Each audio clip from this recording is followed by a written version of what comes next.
Donc on va faire le shiur Bezrat Hashem, le Nishmat Miriam Bat Esther. Alors on va reprendre. Donc, Rafil Nefal Kemal, et nous David. Vamar Rabbi Abba, Amar Ravuna. Voilà. Alors, on rappelle les étapes de la compréhension de la Gemara. Première étape, qui est la plus difficile et en général, je sais qu'on a du mal à le faire, c'est la Achana. La Achana, c'est se confronter au texte brut qu'on n'a jamais vu. On va arriver dans des délires qui n'ont aucun rapport avec la réalité. Il y a des mots qu'on va traduire d'une manière qui sont aussi aucun rapport, mais c'est pas grave. C'est une première étape qui permet d'ouvrir l'esprit à la deuxième étape. Donc on peut passer à la deuxième étape directement, mais sans passer par cette étape-là, l'esprit est beaucoup moins ouvert. Ensuite, il y a le shiur. Le shiur, on nous donne un plat déjà tout prêt, on nous explique tout, comment il faut, toutes les traductions, les virgules, les points, les explications, et bien sûr, l'essentiel dans l'Almara, c'est pas tout ça. L'essentiel, c'est la svara. C'est la compréhension et de savoir retracer le mahalach, c'est-à-dire le déroulé, comment les différentes étapes du raisonnement. Ensuite, on a fait ça, on sort du cours, on croit qu'on a tout compris. Si on rouvre notre Gemara, on voit qu'on n'arrive pas à le refaire, c'est normal. C'est ce qui nécessite la chazara. La chazara, il faut refaire. Combien de fois il faut faire? Les Chachamim nous disent, si tu as fait 100 fois et 101 fois, il y a un monde entre les deux. Celui qui a fait 101 fois, c'est comme tu compares un rat avec un ignorant. L'ignorant, celui qui a fait 100 fois, le rat, celui qui a fait 101 fois. Donc, pour dire que la chazara, il n'y a pas de limite. Donc c'est normal. Et à chaque fois qu'on fait une chazara, on va voir les choses un peu autrement et un peu mieux et un peu plus clair. Et des fois, au contraire, avec la chazara, tu dis, ouais, mais là, je comprends encore moins. Et justement, comme tu commences à comprendre que tu n'as pas compris. Alors qu'avant, tu croyais que tu avais compris. Et là, tu dis, ah non, mais en fait, j'ai rien compris, puisque ça marche pas avec ça. Et ça, c'est la chazara. Ça, c'est Ensof. Donc, évidemment, nous, on va avancer un petit peu. Donc, on va pas. Il y a des yeshivot, ils font une page, un mois, 2 mois, mais c'est pas comme nous pendant 1 heure, toute la journée. Donc, quand j'étais à Yeshiva, il y a une partie qu'on appelle Iyun, pendant des fois 3 mois sur un passage comme ça. À la fin, tu te perds. Tu te perds parce que tu vois tellement de façons de comprendre le passage, tellement les Rishonim, Tosfot, Rashi, ça c'est la base. Et après, tu vas voir le Maharsha, tous les trucs. Alors, il y a des rabbins qui sont contre ça, parce qu'ils disent, en fait, c'est de la perte de temps. Pourquoi? Pas parce que la Torah, c'est jamais de la perte de temps, mais dans l'avancée personnelle de la personne, c'est problématique parce que ça, c'est bon pour les gens qui connaissent déjà tout superficiellement. Ils reprennent et ils vont dans les profondeurs. Mais si déjà nous, qui sommes des ignorants, on n'a même pas fait le chasse une fois, et qu'on veut arriver, tu perds ton temps. Fais déjà le chasse une fois, avec une compréhension minimale. Alors, de l'autre côté, il y a aussi le Dafayomi, comme vous connaissez, qu'on fait un Dafayomi. Donc, chaque jour, c'est un programme, chaque jour, on fait une page recto verso.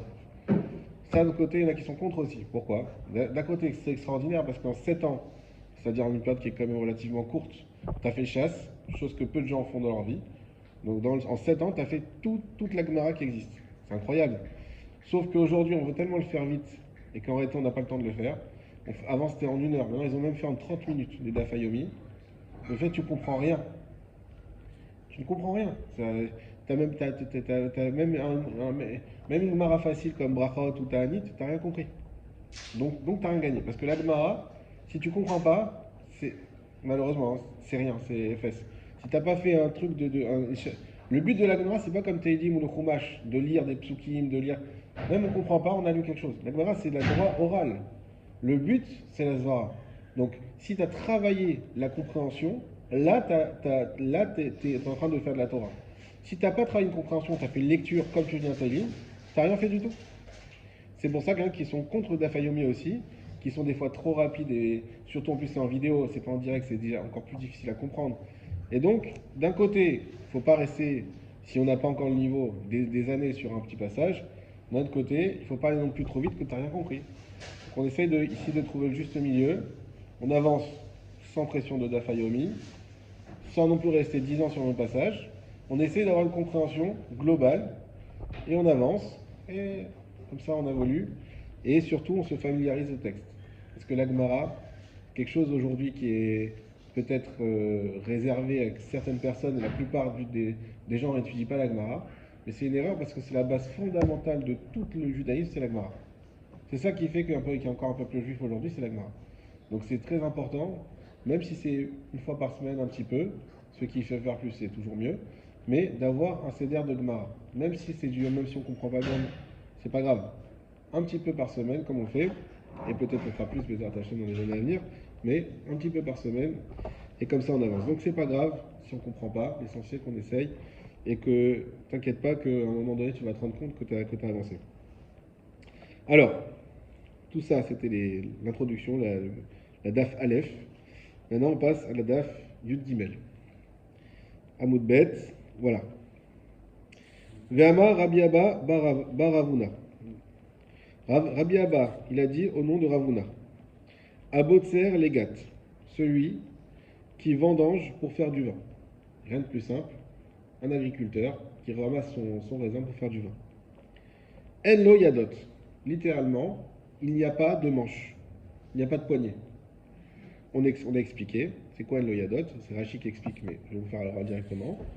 C'est-à-dire que la question qui se pose ici, c'est le lien qu'il y a entre le fruit et la branche du fruit. Est-ce qu'on va considérer ça comme un seul ensemble ou on va considérer ça comme deux choses différentes? Qu'est-ce que ça nous change si c'est un seul ensemble ou deux choses différentes? Ce que ça nous change, c'est la transmission de Touma. Si on dit que ce sont deux choses différentes, alors la Touma de l'un ne se transmet pas à l'autre. C'est-à-dire que si quelqu'un de Tamé prend la grappe de raisin par le bois, eh bien la Touma va se répandre sur le bois, mais elle va s'arrêter, elle ne va pas atteindre le fruit. D'ailleurs, même le bois ne sera pas tamé, puisque le bois n'est pas Mekabel Touma. C'est pas un objet, c'est rien du tout.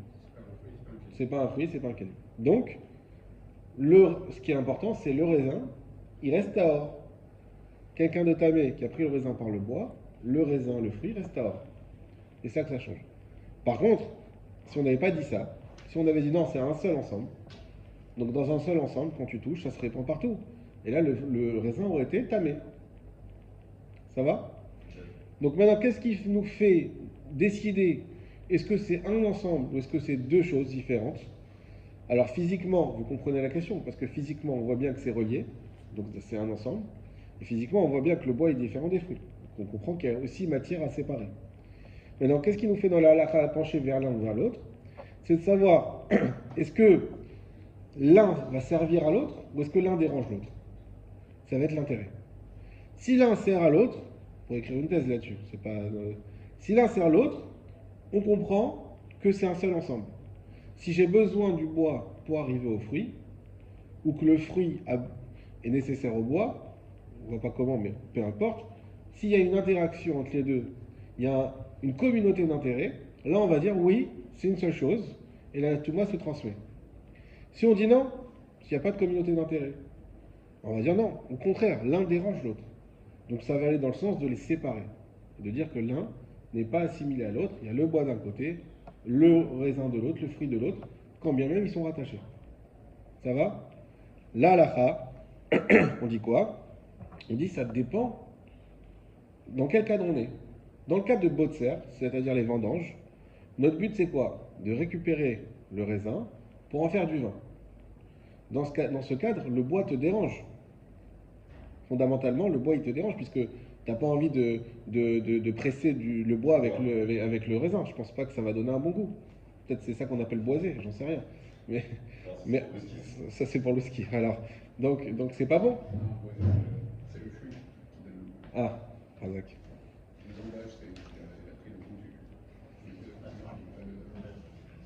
le goût Donc effectivement, le bois, il est dérangeant. Vu qu'il est dérangeant dans le cadre de Botser, toujours, n'oublions pas, dans le cadre quand c'est pour faire du vin, donc on nous dit la halakha, en lo yadot. On considère les choses comme deux choses différentes, ce qui veut dire que la Touma ne passe pas de l'un à l'autre. Ça va? Donc effectivement, en une phrase, c'est vrai que c'était beaucoup de choses à expliquer, mais Bezrat Hashem. Et Rav Menachia Bargida, Amar Ravuna, et Rav Menachia Bargida, lui aussi dit au nom de Ravuna, donc ça aussi c'est important à le souligner, c'est que souvent c'est tout le problème de la transmission et qui a été freiné par la galoute, c'est qu'au nom du même Rav, on va dire deux choses différentes, parce qu'on était tous les deux au cours, tous les deux on a eu le même Rav, et en sortant du cours, on a compris autre chose. Chacun a compris une chose différente. Ramenesh Abargida Maravuna, à Kotser l'Esrach, donc un autre cas. Celui, Kotser, donc qui moissonne du blé, mais attention, il ne moissonne pas son blé pour faire de la farine, mais pour faire du srach. On commence à avoir notre lien avec Sukkot maintenant. En lo yadot, pareil, il dit il n'y a pas de yadot. Ça veut dire quoi? C'est-à-dire que quelqu'un qui moissonne son blé, il va sur son champ, il moissonne le blé, dans l'esprit d'en faire un srach, pareil, on va dire que le grain et l'épi sont deux choses différentes, deux choses séparées. Pourquoi? Parce que là, lui, son but, c'est l'épi. C'est avec ça qu'on fait du srach, c'est pas avec le blé. N'est-ce pas? Parce que le blé, d'ailleurs, il est mécabel tout bas, donc c'est un problème pour le srach, le blé. On va en parler après. Mais en tout cas, lui, ce qu'il veut, c'est l'épi. Le blé, il s'en fiche complètement. Donc, vu qu'il n'a pas de communauté d'intérêt, encore une fois, entre l'épi et le blé, alors on dit toujours en lo yadot. Là, ça nous semble être la même logique pour l'instant. N'hésitez pas à m'interrompre s'il faut répéter ou s'il y a une question. Je sens dans vos yeux une sorte de nuage. Ça va? David, ça va? Ok. Je répète une dernière fois très rapidement. La question, c'est de savoir, dans un même élément qui comporte et de l'obsolète, c'est-à-dire ce qui ne se mange pas, et du ochel, c'est-à-dire le fruit, est-ce qu'on considère ça comme un seul élément ou deux éléments? Ce qui veut dire, est-ce que la touma, elle peut s'engager sur ce fruit ou pas? La réponse, ça dépend. Est-ce qu'on a une communauté d'intérêt entre l'obsolète et le ochel? Si c'est dans le cas de la vendange, on n'a pas de communauté d'intérêt, puisqu'au contraire, le bois, il est dérangeant. Il dérange le fruit, puisque nous, on veut que le fruit. Pour l'épi, aussi. Pour l'épi aussi, dans le cadre de la souka. Si tu prenais l'épi pour faire de la farine, là, c'est autre chose. Mais lorsque tu prends l'épi pour faire du srach, toi, ce que tu veux, c'est uniquement l'épi. Pourquoi la comparaison n'est pas faite entre quelqu'un qui veut faire la vendange pour faire du vin et quelqu'un qui fait la moisson pour faire du blé? Parce que ce n'est pas une comparaison. De la farine. On n'est pas en train de comparer. On parle de choses qui ne sont pas... T'as raison, mais c'est pas une comparaison. C'est deux enseignements. Premier enseignement, si tu prends du raisin pour faire du vin, sache que en lo yadot, on a expliqué ce que ça veut dire. Si tu prends du blé pour faire de la farine, pour faire du srach, en lo yadot. C'est pas une comparaison. Pour l'instant, c'est juste deux enseignements qui se succèdent. On y arrive. Mais pour l'instant, c'est simplement deux éléments. La Gemara réfléchit à ces deux enseignements et nous dit la chose suivante. Man de Amar Kotser, Kol Sheken Botser. Des lots. Alors, je vous traduis et après, je vous explique. Celui qui a dit de moissonner a plus forte raison pour vendanger. Des lots ni chalé, parce que ça ne lui plaît pas. Des lots ni saya les chamré, afin qu'il ne se trouve pas dans le vin. Mande amar botser, celui qui a dit vendanger, chez en lo yadot, qu'il n'y avait pas de poignée, aval kotser, mais par contre moissonner, yesh lo yadot, il y aura, oui, des poignées. Des nichale, parce que ça lui plaît, des liskach be'u, de faire avec le srach, qui écrit des lots les vidran, afin que ça ne s'envole pas. On explique. La Gemara nous dit, ok, on a deux enseignements. Est-ce que ces deux rabbins qui ont parlé, ils sont d'accord ensemble? Alors réfléchissons. C'est qui les deux rabbins? Rav Menachia et Rav Abba, je crois Rabbi Abba. Voilà, c'est ça. Rabbi Abba et Rav Menachia. Rabbi Abba et Rav Menachia. Donc la Gemara se demande, est-ce qu'ils sont d'accord les deux ou est-ce qu'il y a une nuance? Première chose, celui qui a dit qu'on avait le doute que quand on moissonne, c'est-à-dire le blé, en lo yadot. Donc c'est-à-dire qu'on considère ça comme deux choses différentes. C'est sûr que pour lui, il sera d'accord, donc c'est-à-dire Rav Menachia qui a dit le blé, il sera d'accord avec Rabbi Abba pour la vendange, pour le raisin. Pourquoi? Parce que dans le raisin, j'ai vraiment pas envie d'avoir ce bois. J'ai vraiment pas, c'est vraiment dérangeant. Ça va falloir que je fasse une action de l'enlever pour pouvoir réussir à faire mon vin. Et donc là, il sera d'accord. Si déjà dans le blé, il dit qu'il n'y a pas d'iadote, à plus forte raison, c'est-à-dire qu'on considère ça comme deux éléments, à plus forte raison que dans le raisin, on considère ça comme deux éléments, vu que le bois et le raisin, ils sont antinomiques. Par contre, celui qui a dit que c'est comme ça qu'il faut le comprendre, que dans le raisin, que en lo yadot, il ne sera pas d'accord, donc c'est-à-dire Rabbi Abba, il ne sera pas d'accord avec Ramenachia sur le blé. Pourquoi? Non, il ne sera pas d'accord. La Gemara nous dit, s'il t'a dit ça, c'est ça, et pas plus. Il ne va pas aller dans la coula. Il ne sera pas d'accord. Pourquoi il ne sera pas d'accord? Parce que dans le blé, contrairement au raisin, où vraiment il va falloir enlever le bois pour arriver au vin, dans le blé, c'est pas si mal qu'il y ait des grains de blé, dans les épis de blé. Pourquoi? Parce que même si je vais en faire un srach, donc c'est pas pour manger, malgré tout, les grains de blé, ils ont une certaine densité, ils ont un certain poids, qui fait que l'épi de blé, il va bien rester sur le srach. Et ça m'arrange. Souvent, on met des cordes et tout pour tenir le srach, pour le lester. C'est toi qui avais dit ça, lester la dernière fois. Pour le lester. Et bien, ça va lester le blé. Grâce à ça, le blé va bien rester sur le toit. Donc, même si je ne suis pas intéressé aux fruits, donc aux grains de blé, malgré tout, ça m'arrange. Donc, c'est-à-dire Rabbi Abba, qui a dit que le raisin, parce que c'est antinomique, alors pour ça, en lo yadot, il ne sera pas d'accord dans le blé, parce que dans le blé, c'est pas antinomique. C'est vrai que j'ai pas envie d'avoir le grain de blé, mais malgré tout, ça m'arrange quand même. C'est pas mon but, mais ça m'arrange. Opportuniste, alors. Au gré de ce qui nous arrange. Voilà. Comme ça m'arrange, il va dire non, attends, si ça t'arrange, alors on va considérer ça comme une seule chose. Et donc, ça sera Mekabel Touma. Et donc, ça, si vous voulez aller un peu plus loin, on ne pourra pas faire le srach avec. C'est ça qui va nous intéresser à nous. Est-ce qu'on peut faire le srach, c'est la question, avec des épis de blé? D'après Rabbi Abba, non. Parce que lui, il dit non. Pour moi, yesh yadot. Parce que j'ai besoin il a une utilité. Donc yesh yadot, donc c'est Mekabel Touma. Voilà. Ça c'est Rabbi Abba. Rav Menachia, il a dit clairement que lui pour le blé, il disait que c'est en lo yadot. Donc en lo yadot, donc c'est pas Mekabel Touma. Voilà. Allez, on continue. Nima. Alors, désolé, mais ça va se compliquer. Si ce n'était pas déjà assez.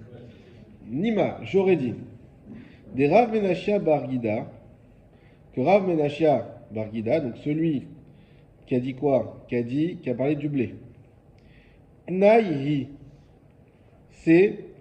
ça dépend d'une braïta. D'Etania, quand on a enseigné dans une braïta. Soché Te'enim, les branches de figues. Ou Baen Te'enim, dans lesquelles il y a des figues. Parchilin ou Baen Anavim, des branches dans lesquelles il y a des raisins.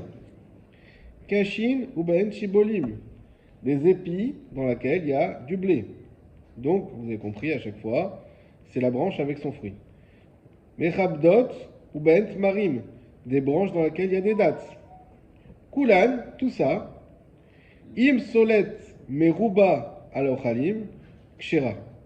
Si la psolette, c'est-à-dire psolette qu'on retrouve dans Shabbat, tout ce qui est, ça dit quoi? Tout ce qui entoure, enfin tout ce qui va.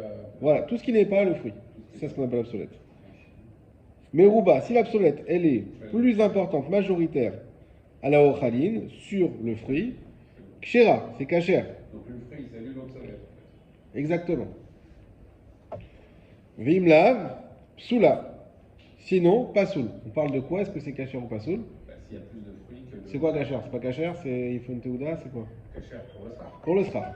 C'est important de l'avoir en tête. Et là, il dit là, s'il y a plus de fruits que d'obsolètes, alors dans ce cas-là, ce sera pas soul pour le srach. Exactement. Vimlav, psoula. Sinon, c'est pas soul. D'accord?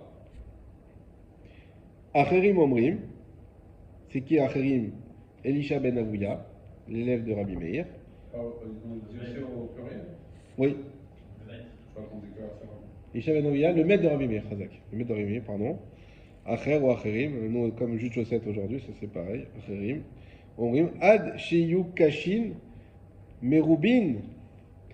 Lui il dit, jusqu'à que Kashin Merubin, ce qui est dur, ça soit, donc l'obsolète, ça soit en majorité, Al Yadot ve Al Ochalin, qui va séparer des Yadot et des Ochalin.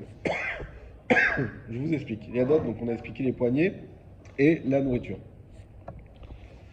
Là, ici, on va faire. Nous, on avait nuancé jusqu'à présent l'obsolète d'un côté, ce qui n'est pas mangeable, de ce qui est mangeable. C'est ça qu'on comparait. Chachamim nous dit voilà, tout ce qui va être branche, dattier par exemple, ce que tu veux. Est-ce que tu peux mettre sur le srar? Une date, c'est pas soul pour le srar. Une branche de palmier, bien sûr que c'est cachère pour le srar. Maintenant, j'ai une branche de palmier avec des dates. C'est cachère ou c'est pas soul? Il y a les deux. Chachamim dit ça dépend. Tu vois, c'est un raisonnement plutôt primaire. Tu vois, est-ce qu'il y a plus de palmiers ou est-ce qu'il y a plus de dates? S'il y a plus de palmiers, alors c'est cachère et les dates elles s'annulent. On avait expliqué la semaine dernière, c'est comme les brachot. On revient pas dessus. S'il y a plus de dates, alors c'est les dates qui sont majoritaires et le palmier c'est lui qui s'annule. On ne peut pas faire le srach avec. Ça c'est bon? Très bien. Maintenant, Acherim, il vient et il dit une chose. Il dit non, il ne faut pas faire solette à comparer aux fruits. Solette, comment on va le traduire? Branchage. Branchage, très bien. Voilà. Donc, solette, dans la fin, enfin en général, c'est le déchet. Déchet, c'est solette. Voilà. Le déchet, mais vous avez compris dans quel sens? Déchet contre le fruit. C'est pas comme ça qu'il faut faire.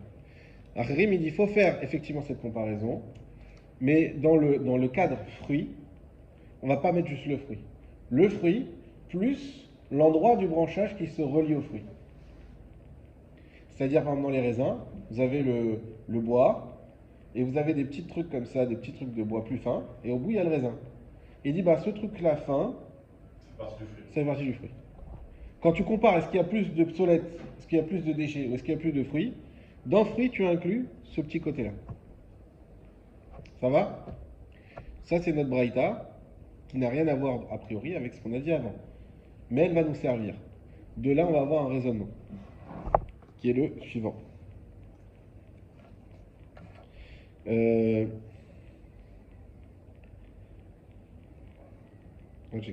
Maïlav, n'est-ce pas?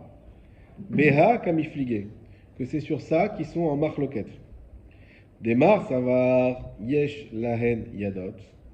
Omar savar en lahen yadot. En réalité, la Gemara nous dit toute la question de savoir qu'est-ce qui est pris en compte, que le fruit ou le fruit plus ce petit morceau de branchage, c'est juste la question de yadot ou pas yadot. D'après, c'est comme ça que la Gemara comprend. D'après Chachamim, on dit en lahem yadot. Ça veut dire quoi? Ça veut dire que ce petit truc du branchage, ce n'est pas du fruit, il est considéré comme de l'obsolète, comme du déchet, parce qu'on le sépare du fruit. Alors que Acherim, quand il dit non, quand tu fais ta comparaison, il faut prendre en compte ce petit truc comme le fruit. Pourquoi? Parce que pour lui, il dit yesh lahem yadot. Il va dire, mais ça c'est du fruit, ça c'est le but de ce. Ça sert au fruit, donc c'est comme le fruit. Ça va? On avait un peu expliqué, alors ça c'est pas écrit dans Agma, mais une compréhension qui est personnelle, quelle différence entre le bois et ce petit morceau pour Acherim. Pourquoi d'un coup ce petit morceau il dit? Parce que concrètement le bois n'est pas relié directement au fruit, alors que ça oui. Donc pour lui c'est quelque chose vraiment qui ne peut pas déconnecter du fruit. Les Rabbi Abba Vadaï Naïhi. D'après Rabbi Abba, c'est sûr que c'est un Tnaï. Que ça dépend de cette. Alors c'est quoi Rabbi Abba? On rappelle. Rabbi Abba, c'est celui qui a dit que sur le raisin qu'on prend pour Botser, on a dit En lo yadot. Et ben ce qu'on est en train de dire, c'est Rabbi Abba, il va s'inscrire dans cette marloquette qu'on vient de voir ici, entre Achamim et Acherim. Ce qui voudrait dire que, effectivement, En lo yadot, ce qu'il a dit En lo yadot, c'est d'après que Achamim. Mais Acherim ne peut pas être d'accord avec Rabbi Abba. Puisqu'Acherim, ils ont dit Yesh Yadot. Je répète. Yesh Yadot, ça veut dire quoi? Ça veut. Yeshadot, ça veut dire que je considère cette partie du fruit comme le fruit. Et donc la transmission de Touma. C'est ça Yeshadot. En Yadot, c'est je dis non, c'est séparé. C'est accroché, mais c'est séparé. D'après la halakha, c'est séparé. Eh bien, donc ce qu'il nous a dit Rabbi Abba, quand je vendange le fruit, vu le raisin, vu que j'ai pas de communion d'intérêt entre le raisin et la branche, je dis En Yadot, je les considère comme séparés. La Touma ne peut pas venir sur cette chose-là. Alors que, et ça rejoint ce qu'ils ont dit Chachamim. Ils ont dit, tu veux savoir si tu peux faire avec une branche et des fruits, peu importe lesquels, tu veux savoir si tu peux extraire? Eh bien, on va comparer le bois et les fruits. Donc, on bien qu'on sépare les deux. Ils sont d'accord qu'on sépare. Et donc, Chachamim, ils sont d'accord avec Rabbi Abba. Les deux sont dans la même lignée. Par contre, Acherim qui nous dit quoi? Qui nous dit, non, il faut prendre en compte, alors lui, il ramène une troisième catégorie, il n'y a plus psolète et fruits, il y a psolète, il y a fruits, et puis il y a une partie du psolète qui relie le fruit à la grande branche, et ça, il dit ça c'est du fruit en réalité. Il faut que dans l'hypothèse, c'est-à-dire que si on parle à Réry, quand on fait la vendange, il y a plus de fruits que de psolète. Non. C'est pas, là on est plus dans savoir ce qu'il y a plus ou pas plus. Non, parce que la scission, en fait, pourquoi on dit que Rabbi Abba est d'accord avec Tanakama? Tanakama qui dit, lui, de toute façon, il y a plus de bois que de... C'est ça, en fait, le raisin. Il n'a pas dit ça, Tanakama. Tanakama, ce qu'on appelle Chachamim, ils disent pas qu'il y a plus. Ils disent, il faut faire une évaluation. On ne sait pas, après ça dépendra des branches. Il y a des branches où il y aura plus, des branches où il y aura moins. Mais il faut faire une évaluation. La question c'est comment tu évalues. Qu'est-ce que tu appelles psolète et qu'est-ce que tu appelles le fruit? En fait, à Rérim, en fait, il dit qu'il faut rajouter au fruit le petit morceau de bois. D'accord? Ça ne veut pas dire pour autant qu'il va y avoir, en fait, la majorité de fruits par rapport au... Non, c'est pareil, ça dépendra de l'évaluation. Mais ce qui nous intéresse ici, oublie l'évaluation. Et puis, qu'est-ce qu'il y a plus ou pas plus? Ça ne nous intéresse pas du tout. Ce qui nous intéresse, c'est quel est le statut de ce yad. Est-ce qu'on dit que c'est un statut de fruit? Et si tu dis que c'est un statut de fruit, donc la touma, elle s'installe. Ou est-ce que tu dis non, c'est pas un statut de fruit? La preuve, c'est que quand on évalue, on le met du côté psolète. Ça voudrait dire que de la branche, il peut contaminer cette petite branche qui est contaminée. Exactement. Et ce qui veut dire que l'ensemble est Mekabel Touma. D'après Acherim. Donc ce qui compte, effectivement, eux ils parlent d'évaluation, mais ce qui compte, c'est pas le résultat de cette évaluation. Ce qui compte, c'est quel statut tu donnes aux choses que tu évalues. Et bien cette branche-là, Acherim il dit c'est du fruit. Alors si c'est du fruit, donc Yesh Lahem Yadot. Donc c'est sûr que Rabbi Abba, dans ce qu'il dit, il a pas le luxe de pouvoir dire moi tout le monde est d'accord avec moi. Il va selon Chachamim, donc c'est bon, c'est la halakha. Mais il dira que Achim n'est pas d'accord avec lui. Ce qui n'est pas le cas de Rav Menachia. C'est justement pour ça qu'on va dire. Lui, Rav Menachia, il va dire non, moi j'ai le luxe de pouvoir dire que même Acherim il est d'accord avec moi. Pourquoi? Tout de suite dans la Gemara. Les Rabbi Abba Vada Itnahi, les Rav Menachia Bargida, Milemat Nahi. Est-ce que d'après Rabbi Menachia Bargida, on va dire aussi que ça dépend de cette braïta? Amar lecha Rav Menachia te dira, des koulé alma, c'est vrai que tout le monde pense, et donc ils sont en réalité d'accord, à kotser l'esrach en lo yadot, que celui qui moissonne pour faire du srach, en lo yadot, il n'y a pas de yadot. Alors comment c'est possible? Pourquoi lui, il va dire même, tu sais, même Acherim, il est d'accord avec moi qu'en lo yadot. Mais pourtant il a dit yesh lo yadot, Acherim dans la braïta. Comment il transforme ça? Réponse. Et ici, de quoi il s'agit? Quand il dit ici, il parle de la braïta qu'on vient de citer. Kegon shekotsetsin la achila, venimlach alen les sikour. Il dit, c'est le cas. Notre cas dans la braïta, c'est pas un cas qu'ils ont moissonné ou qu'ils ont coupé des branches pour faire du srach. C'est qu'ils ont coupé des branches pour manger. Et ensuite, ils ont changé d'avis. La branche, ils l'ont pas touchée encore. Ils l'ont juste coupé. Ils n'ont pas enlevé le fruit de la branche. Ils ont changé d'avis, ils disent, tu sais quoi, on va faire du srach avec. Et sur ça, Acherim, il a dit, vu que tu as changé d'avis, Normalement, si tu avais dit directement c'est pour le srar, Acherim auraient été d'accord avec Rachamim. De dire quoi? De dire que En lo yadot. Bah oui, c'est pour du srar. Mais vu qu'au début ils voulaient le manger, donc ils ont donné un certain statut aux fruits, qui était là le principal. Et donc là, il faut évaluer est-ce qu'il y a plus de fruits ou plus de branches. Et, et ensuite, ils ont changé d'avis pour faire du srar.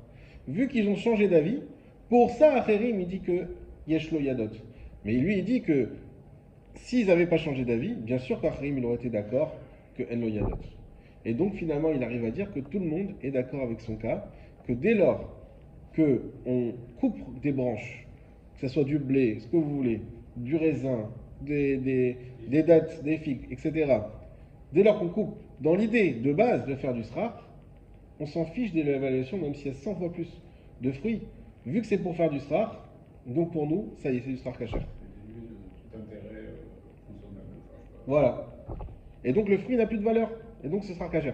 C'est que si je voulais manger au début, j'ai coupé dans l'esprit de manger, j'ai changé d'avis, je vais faire du srar, quand j'ai dit attends, il va falloir évaluer. Est-ce qu'il y a plus de bois ou plus de fruits? Et dans cette évaluation, Acherim il dit ah, yesh lo yadot. Ça va? Quand il n'y a pas en danger, c'est que voilà. S'il n'y a pas d'yadot, ça veut dire que c'est bon. T'as pas en danger, t'as pas en danger, ça sous-entend que c'était pour faire du bien. Exactement. C'est pour ça qu'on dit que d'après le cas qu'il a ramené Rabbi Abba, Acherim n'est pas d'accord avec lui. Oui? Donc en fait, Acherim, à partir du moment où tu l'as coupé pour le manger ou pour en faire du vin, etc., c'est Yeshua. Exactement. Quoi qu'il arrive. Même si tu changes d'avis. Même s'il n'est pas majoritaire, Même s'il n'est pas majoritaire. Mais la question, est-ce que tu peux faire le sraf ou pas? Ça va dépendre s'il est majoritaire ou pas. C'est ce dont parle la Braïta justement. Pour les Chachamim, pas pour. Non. Qu'est-ce qu'on a dit dans la Braïta? On a dit, si on coupe des branches, etc., de tactiles de branches, on a dit, Chachamim ils disent, il faut voir s'il y a plus de branches ou plus de fruits. Acherim, qu'est-ce qu'ils disent? Acherim dit, il faut voir effectivement s'il y a plus de branches ou plus de fruits, mais dans le fruit, on compte aussi ce petit morceau.